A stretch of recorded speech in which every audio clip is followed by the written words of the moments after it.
Ya, kita mau melaporkan Anwar Usman sebagai seorang penyelenggara negara yang juga hakim konstitusi, mantan ketua Mahkamah Konstitusi, karena ketika masih menjabat ketua Mahkamah Konstitusi, kami menemukan dalam proses persidangan Majelis Kehormatan Mahkamah Konstitusi kemarin tidak adanya mekanisme untuk banding dan tidak membentuk Majelis Kehormatan banding untuk mengantisipasi kemungkinan putusan MK dibanding oleh pihak yang dirugikan.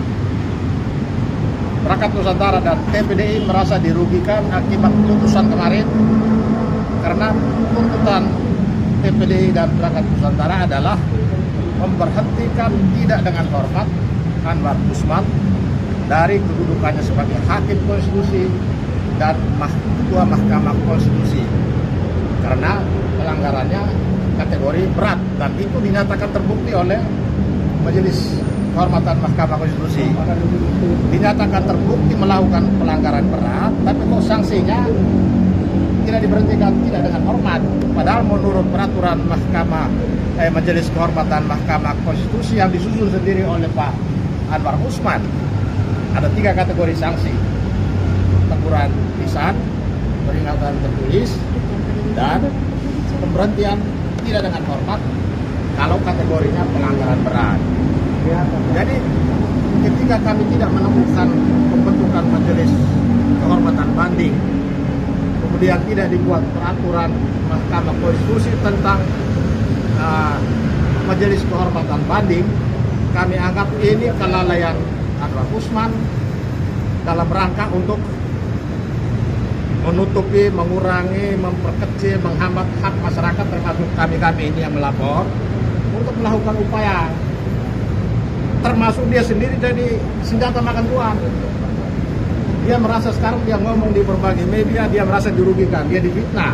Tetapi dia hanya bisa omong-omong di media karena dia sendiri tidak bisa banding.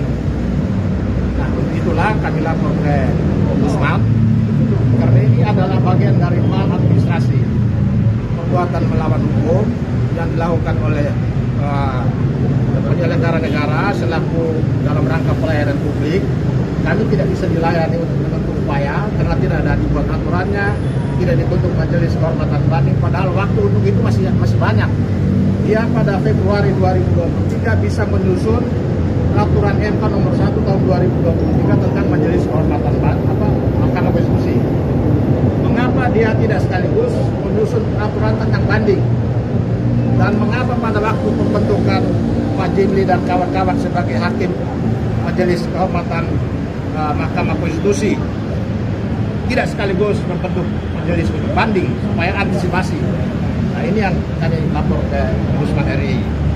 Yang kedua, peraturan Mahkamah Konstitusi nomor 1 tahun 2023 itu statusnya adalah peraturan perundang-undangan. Tetapi kami tidak menemukan di situ pengundangannya, tidak diundangkannya melalui lembaga negara atau berita negara.